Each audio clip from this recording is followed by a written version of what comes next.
کسی کی توجہ سے نہیں ہوتی، صرف تمنا ہے اصلاح کی، صرف تمنا ہے، ہوس ہے،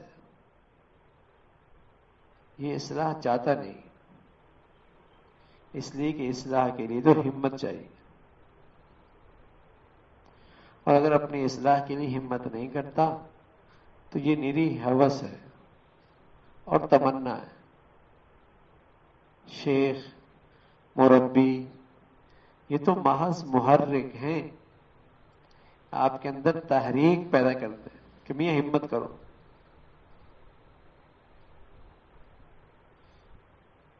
میاں ہمت کرو۔ شیخ تو محض محرک ہیں، آپ کے اندر تحریک پیدا کرتے، میاں ہمت کرو۔ ہمت تو خود ہی پیدا کرنی ہوگی، ہمت تو خود ہی کرنی ہوگی۔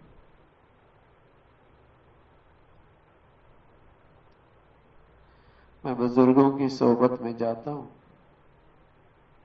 میں فلاں مجلس میں جاتا ہوں، اچھی بات ہے، لیکن میاں اصلاح کے لیے تو خود ہمت بھی کرنی ہوگی۔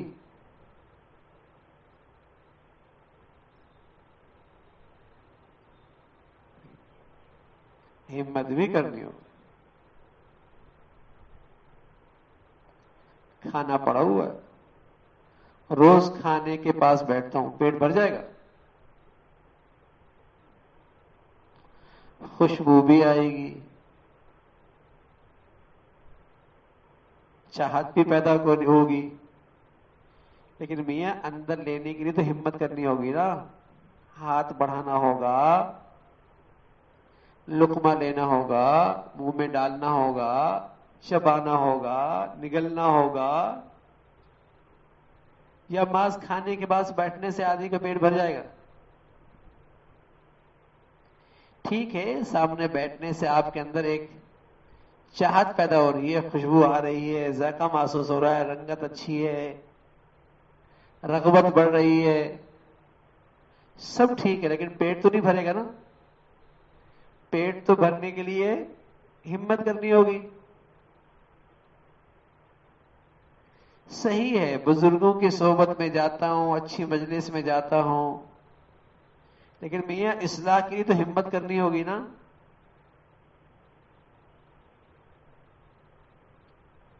شیخ اور بزرگ اور مربی تو محرک ہوتے ہیں، اس سے ایک شوق سا پیدا ہوتا ہے، لیکن بد نظری کرنے کے لیے تو ہمت کرنی ہوگی۔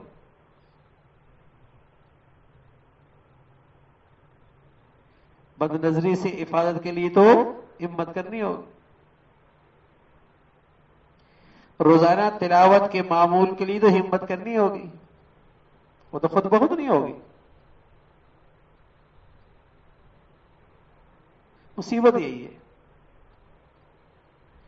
چاہتے بھی ہیں اصلاح ہو اور میں ہمت بھی نہیں کر رہا، تو وہ تو بھائی ہوس ہے، نری تمنا ہے۔ کھانے کے بعد روز بیٹھ جائے، میرا پیٹ بھر جائے، تو بتائیے، محاذ کھانے کے بعد بیٹھنے سے پیٹ بھر جائے گا؟ وہ تو ہوس ہے، وہ تو یہ ہمت کرے گا، کوشش کرے گا، پھر پیٹ بھرے گا۔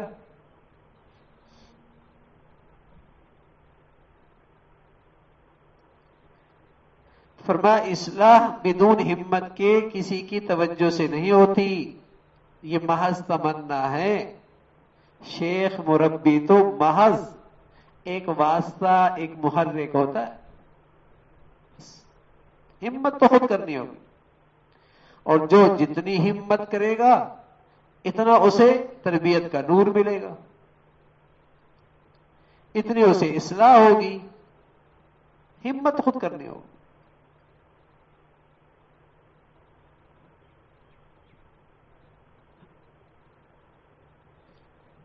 چشمے کے پاس بیٹھا ہوا ہے، روز جا کے چشمے کے پاس بیٹھ جاتا، بتائیے سیراب ہو جائے گا؟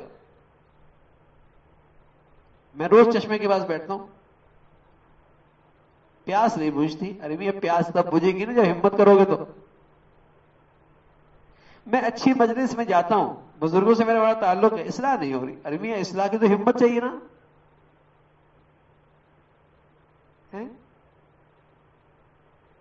میں روز چشمے کے پاس جا کے بیٹھ جاؤں اور پھر شکایت کیا کروں؟ شراب نہیں ہو رہا.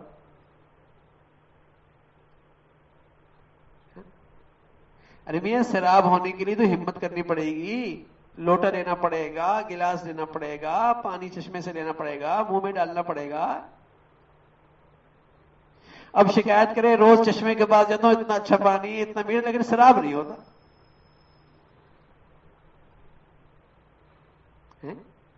میں مجلس میں جا رہا ہوں، کافی عرصے سے جا رہا ہوں، بزرگوں کے پاس بھی ملتا ہوں، میرا بزرگوں سے بڑا تعلق بھی ہے، اصلاح نہیں ہو رہی. ارے میاں اصلاح کی تو ہمت چاہیے.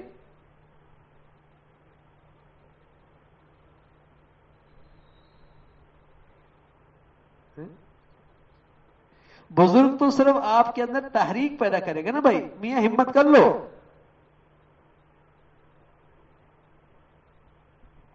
ہمت کرو گے تو فائدہ ہوگا. وہ تو یہی کر سکتے ہیں.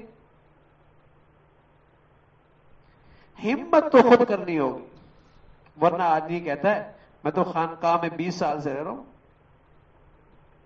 تو میاں ایسا ہی جیسے چشمے کے پاس 20 سال سے بیٹھا رہے، شراب تو نہیں ہوگا. شراب تو تب ہوگا پانی سے بھائی، صرف چشمے کے پاس بیٹھنے سے نہیں، ہمت بھی کرنی ہوگی. تو دین کی مجلس میں صرف آنے سے آنا کافی نہیں، ہمت بھی کرنی ہوگی اصلاح کی. تب یہ بری عادتیں چھوٹے گی. ہم کہہ رہے ایک آدمی روز چشمے کے پاس جا کے بیٹھ جائے، ایک ہفتے تک جا کے چشمے کے پاس بیٹھتا رہے، اور پھر شکایت کرنے لگ جائے کہ بھائی میں تو شراب ہی نہیں ہوتا چشمے سے، پیاس تو ویسی کی ویسی ہے. تو کیا کہا جائے گا؟ میاں ہمت کر کے پانی لو نا، منہ میں ڈالو. ہم بھی یہی ہے، کئی سالوں سے ہم مجلس میں آتے ہیں، اصلاح نہیں ہوتی. تو میاں اصلاح تو ہمت سے ہوگی نا.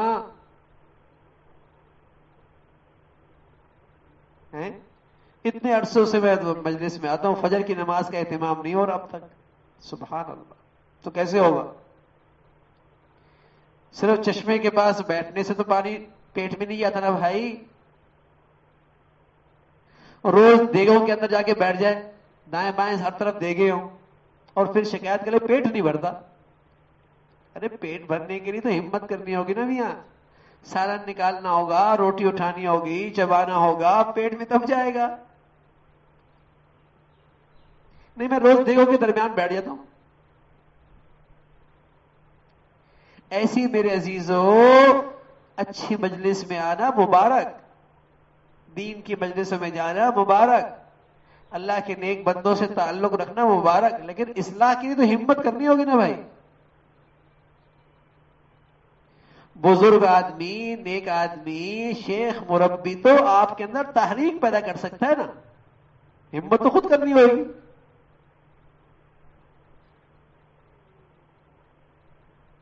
ہمت نہیں کر رہا میں، اور پھر کہہ رہا ہوں بس خود بخود کوئی اصلاح ہو جائے. اور آتا بھی ہے یار اصلاح نہیں ہو رہی، بس اب تک بد نظری نہیں گئی، ابھی تک فجر کا اہتمام شروع نہیں ہوا، تلاوت کا معمول نہیں بنا. کب سے میں جا رہا ہوں. تو یہ ایسا ہی ہے، دیگوں کے درمیان روز بیٹھ جائے اور پھر شکایت کرنے لگ جائے کہ پیٹ نہیں بھرا. چشمے کے پاس روز جا کے بیٹھ کے آ جائے گھنٹہ، اور پھر کہے میاں پیٹ شراب نہیں ہوا.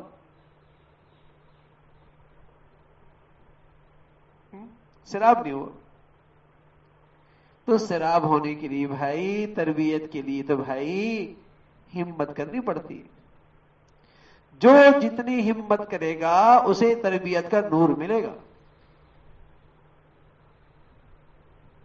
اس کو نور ملے.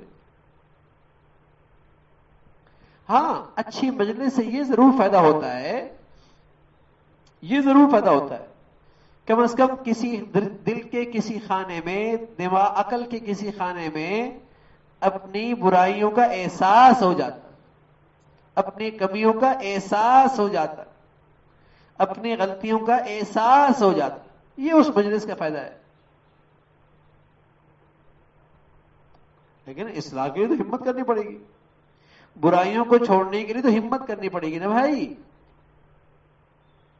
چلو ڈاکٹروں کے پاس گیا، میری تشخیص ہو گئی، کم از کم یہ ہوا کہ مجھے پتہ لگا کہ مرض کیا ہے. ہاں تو بھائی ٹھیک ہے، مرض پتہ لگ گیا تو اب اس کینسر کو نکالنا بھی تو ہوگا. کیا وہ صرف معلومات ہونے سے کینسر ختم ہو جائے گا؟ اب وہ نکالنا بھی پڑے گا نا، اور اس نکالنے کے لیے ہمت کرنی پڑے گی. ٹھیک ہے، مجھے پتہ لگ گیا کہ میرے اندر یہ گندی عادت ہے، یہ بری عادت ہے، یہ اللہ کی نافرمانی ہے، احساس ہو گیا، لیکن اس گناہ کے کینسر کو نکالنے کے لیے ہمت تو کرنی پڑے گی نا.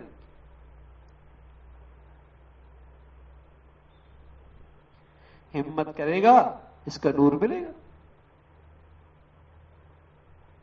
ورنہ معلومات بھی ہیں، پتہ بھی ہے کینسر ہے، لیکن ہمت نہیں کر رہا کینسر نکالنے کا، تو بتائیے کینسر رک جائے گا؟ اس کو زہر پھیلے گا نا، اس کا تو زہر پھیلے گا.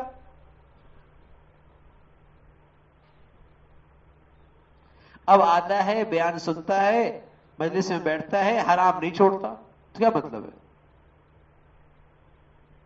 کیا اس حرام کا زہر نہیں پھیلے گا زندگی میں؟ کیا اس کی نحوست گھر میں نہیں آئے گی؟ وہ تو آئے گی، اس کے اثرات تو ہوں گے. اس گناہ کے کینسر کو نکالنے کے لیے تو ہمت کرنی پڑے گی نا بھائی. موبائل کو غلط استعمال کرنے کی عادت ہے، اب اس بری عادت کو روکنے کے لیے تو ہمت کرنی پڑے گی نا بھائی، ورنہ اس کا زہر کا اثر تو ہوگا، ورنہ اس کا ریئیکشن تو ہوگا. محض مجلس میں آنا تو کافی نہیں،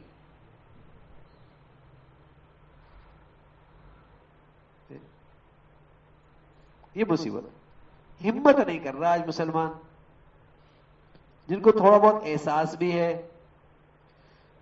فرمایا اصلاح بدون ہمت کے کسی کی توجہ سے نہیں ہوتی بھائی، یہ نری تمنا ہے اور نری ہوس ہے.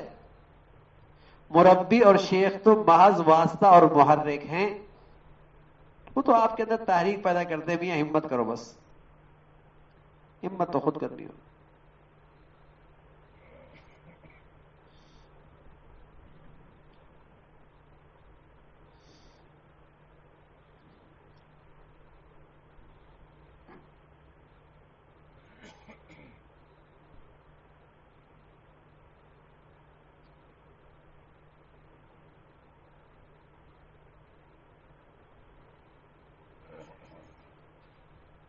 اگر کسی بددین کی عداوت توبہ کے بعد محبت سے بدل جائے، بے دین آدمی تھا اور اس کی بے دینی کی وجہ سے اس سے عداوت تھی، اس کی ذات سے نہیں، اس کی بے دینی کی وجہ سے اس سے عداوت تھی، اس نے توبہ کر لی. اب یہ عداوت محبت سے بدل دی تو سمجھ جانا چاہیے یہ عداوت بھی اللہ کی خاطر تھی، نہ کہ تکبر کی وجہ سے، نہ کہ تکبر کی وجہ سے، نہ کہ عجب کی وجہ سے. کسی بے دین سے عداوت تھی، توبہ کر لی اس نے اور اس سے محبت ہو گئی، تو اللہ کا شکر ادا کرے کہ یہ عداوت بھی کس کے لیے تھی بھائی؟ اللہ کی. اور اللہ کے لیے عداوت رکھنا اور اللہ کے لیے محبت کرنا یہ کمال ایمان. اللہ کے لیے عداوت کرنا، اللہ تعالیٰ کے لیے محبت کرنا یہ کمال ایمان. من احب للہ وأبغض لله وأعطى لله ومنع لله فقد استكمل الإيمان. کمال ایمان. محبت بھی اللہ کے لیے، عداوت بھی اللہ کے لیے، دینا بھی اللہ کے لیے، اور کہیں ہاتھ روک رہا ہے اللہ کی خاطر. کمالی ایمان.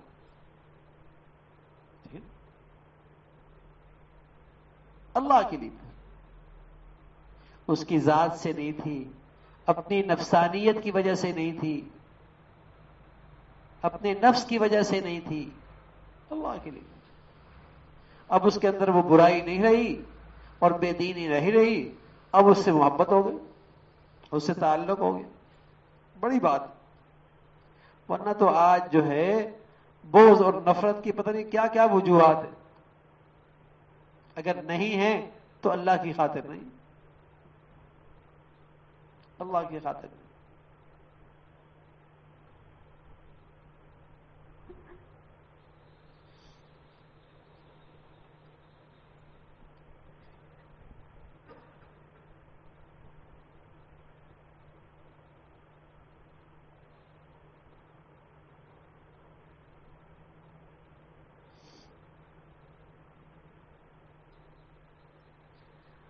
فرمایا اگر تلاوت قرآن سے اتنی دلچسپی ہو کہ تمام اوراد بھی ترک ہو جائیں تو حصول مقصود کے لیے معین ہوگا. سبحان. بعض لوگوں کو قرآن کی تلاوت سے بڑی دلچسپی ہوتی، دیگر نفلی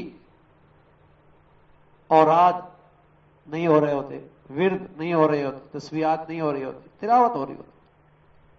فرمایا مقصود حاصل کرنے میں یہی چیز مددگار ہو. مقصود تو کیا ہے؟ اللہ تعالیٰ کو پا لینا، اللہ تعالیٰ کی محبت، اللہ تعالیٰ کی رضا، اللہ تعالیٰ سے تعلق. مقصود تو یہ ہے نا. تو فرمایا اگر کسی کو تلاوت قرآن سے دلچسپی ہے اور اسی میں وقت زیادہ صرف ہوتا ہے اور اس کی وجہ سے اوراد نہیں ہو پاتے تو مقصود حاصل کرنے میں یہ چیز بھی کیا ہے؟ بڑی معین ہے. افضل و ذکر ہے کلام اللہ، اللہ تعالیٰ کے اندر سے نکلا ہوا نور. ٹھیک ہے نا، مقصود حاصل ہو جائے.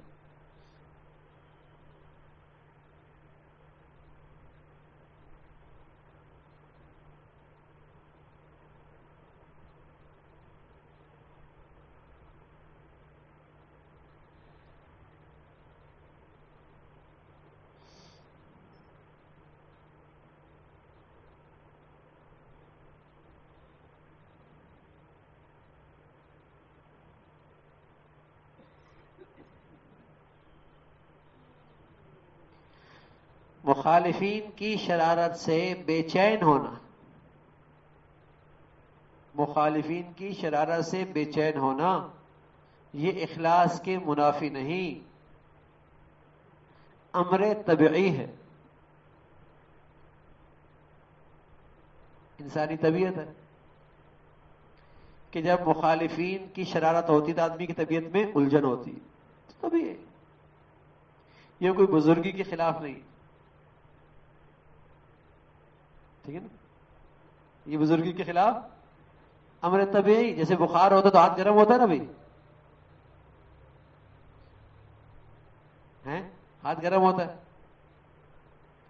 تو اسی طرح یہ امر طبیعی ہے، انسانی طبیعت ہے. جب کوئی مخالفین شرارت کریں گے تو طبیعت میں کیا ہوگا؟ الجھن تو ہوگی، وقتی طور پہ الجھن تو ہوگی. یہ اخلاص کے منافی نہیں ہے.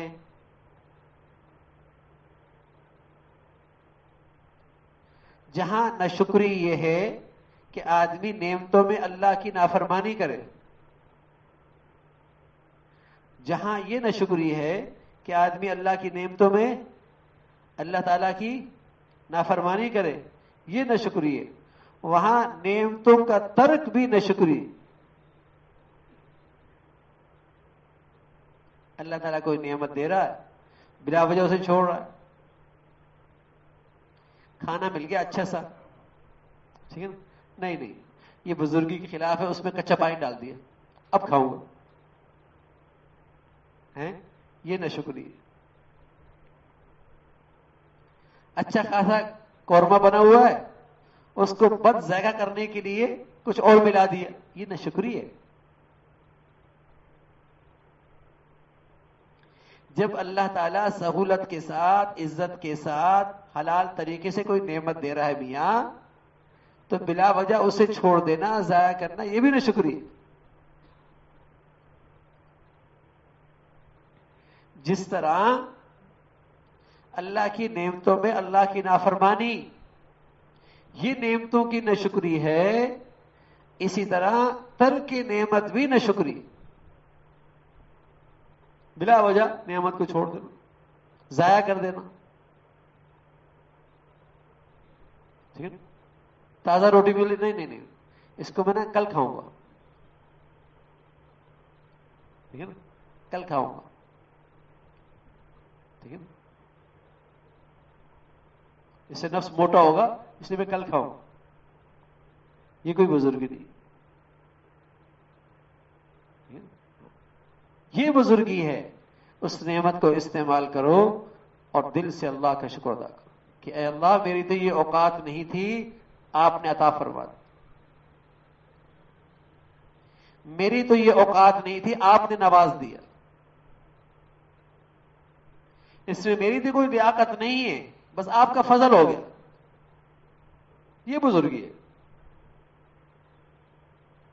یہ بزرگی۔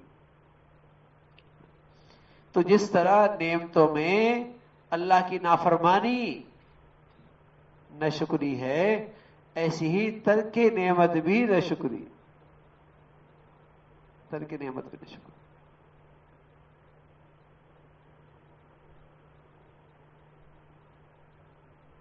اس زمانے میں قلت مجاہدے پر وہی دولت نصیب ہوتی ہے جو سلف کو مجاہدہ عظیم پر میسر ہوتی تھی۔ اللہ تعالیٰ بھی زمانے کی رعایت فرماتے ہیں، اللہ تعالیٰ بھی استعداد کی رعایت فرماتے ہیں، اللہ تعالیٰ بھی آدمی کی قوت اور طاقت کی رعایت فرماتے ہیں۔ زمانہ ایسا ہے، اب ویسی صحتیں نہیں ہیں، ویسے اعصاب میں طاقت نہیں ہے، ویسی ہمتیں نہیں ہیں، تو اگر میاں تھوڑا سا مجاہدہ بھی کرو گے تو جو پہلے لوگ مجاہدہ عظیم کیا کرتے تھے اور انہیں اس پہ نور ملتا تھا، آپ کو اس تھوڑے سے مجاہدے پر بھی وہ نور مل جائے، لیکن کچھ تو کر لینا بھائی، کچھ تو کر لے۔ اللہ تعالیٰ کے ہاں یہ رعایت موجود ہے، اور پیارے نبی صلی اللہ علیہ وسلم نے اس رعایت کی بشارت دی ہے۔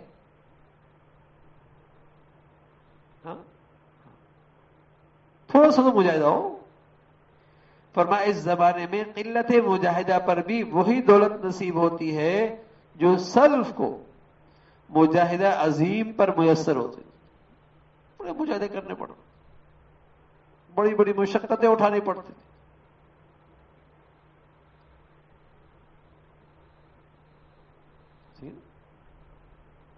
تھوڑی سی نفس کے خلاف، ٹھیک ہے نا۔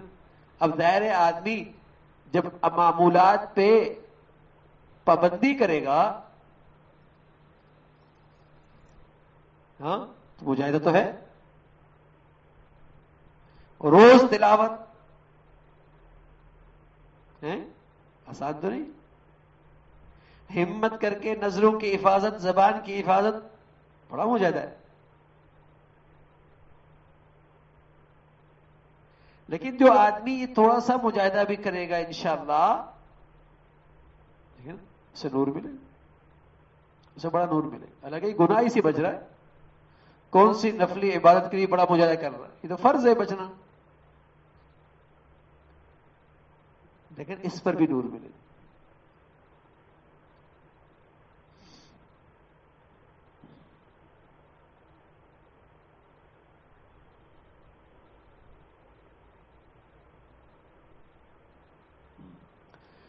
فرمایا کسی صحبت میں اور کسی مربی کی زیارت سے سکون ہونا یہ علامت ہے کہ ان سے مناسبت ہے، اور یہ مفتاح سعادت ہے۔ کسی صحبت میں اور کسی کے پاس بیٹھنے سے سکون ملتا ہو تو یہ علامت ہے کہ مناسبت موجود ہے، اور یہ سعادت کی چابی ہے، مفتاح سعادت ہے۔ ٹھیک ہے، وہاں بیٹھ کے سکون ملے، اطمینان ہوتا، یہ علامت ہے کہ مناسبت ہے۔ لیکن تربیت کے لیے صرف مناسبت کافی نہیں، اصلاح کے لیے صرف مناسبت کافی نہیں، کیا کرنا پڑے گا؟ ہمت کرنی پڑے گی، ہمت تو کرنی پڑے گی۔ یہ مناسبت کی علامت ہے کہ اس مجلس میں جا کر زیارت کر کے پاس بیٹھنے سے سکون ملتا ہے، ٹھہراؤ آتا ہے۔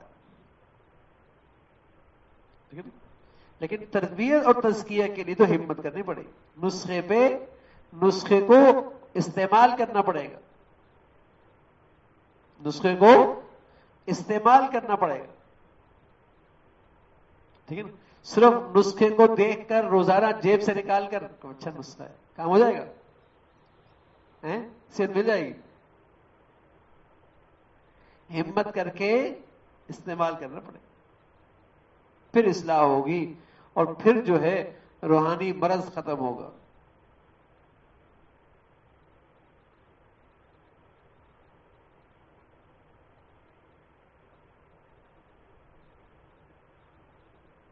فرمایا آپ کو ہم بتاتے ہیں، توکل اور یقین ایک ایسی دولت ہے جس خوش نصیب کو حاصل ہو جائے اس کو پھر کبھی پریشانی نہیں رہتی۔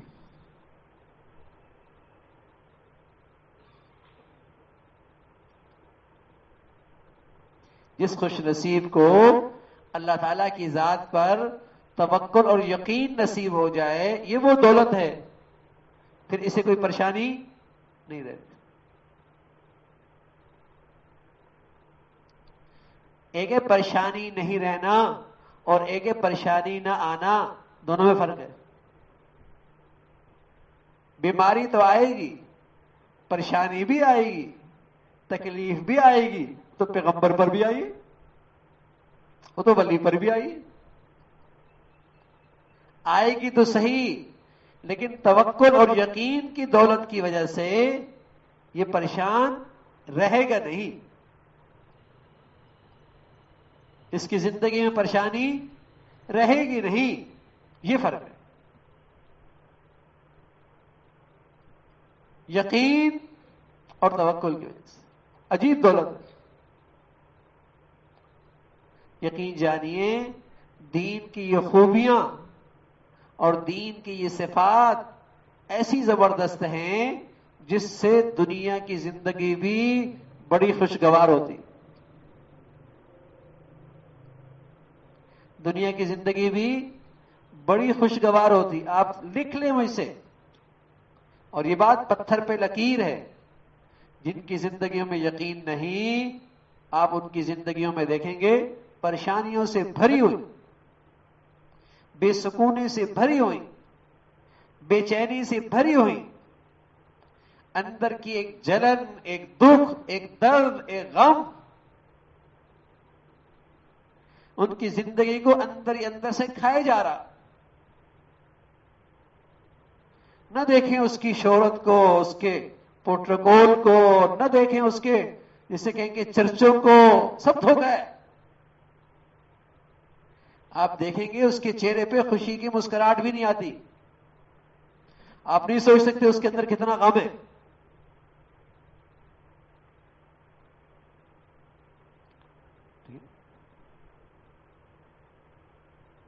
لیکن سبحان اللہ، اگر یہ دین کی خوبیاں آ جائیں، یقین، توکل، اس کی زندگی میں غم نہیں رہتا، پریشانی نہیں رہتی، آتا ہے رہتا نہیں، رہتا نہیں۔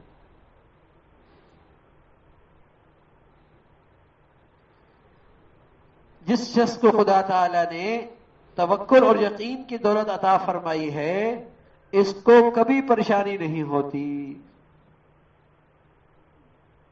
اس کو کبھی پریشانی نہیں، بس اللہ تعالیٰ نصیب فرما دے بس۔ وَعَلَى اللَّهِ فَلْيَتَوَكَّلِ الْمُؤْمِنُونَ، ایمان والے تو اللہ پہ بھروسہ کرتے ہیں، اللہ کے وعدوں پہ یقین ہے کہ اس تکلیف پہ انعام ملے گا، اس بیماری پہ انعام ملے گا، اس آزمائش پہ انعام ملے گا، اس مصیبت میں انعام ملے گا۔ جب اسے یقین ہے تو پھر تکلیف کہاں رہے گی، پھر پریشانی کہاں رہے گی۔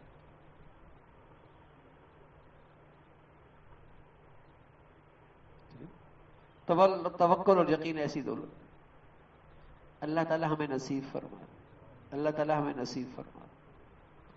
اللہم لک الحمد کلہ ولک الشکر کلہ، اللہم لک الحمد کلہ ولک الشکر کلہ، اللہم لک الحمد کلہ ولک الشکر کلہ، اللہم اعنا علی ذکرک وشکرک وحسن عبادتک، اللہم اعنا علی ذکرک وشکرک وحسن عبادتک، نستغفر اللہ ونتوب الیہ، نستغفر اللہ ونتوب الیہ، نستغفر اللہ ونتوب الیہ، سبحان ربک رب العزة عما یصفون وسلام علی المرسلین والحمد للہ۔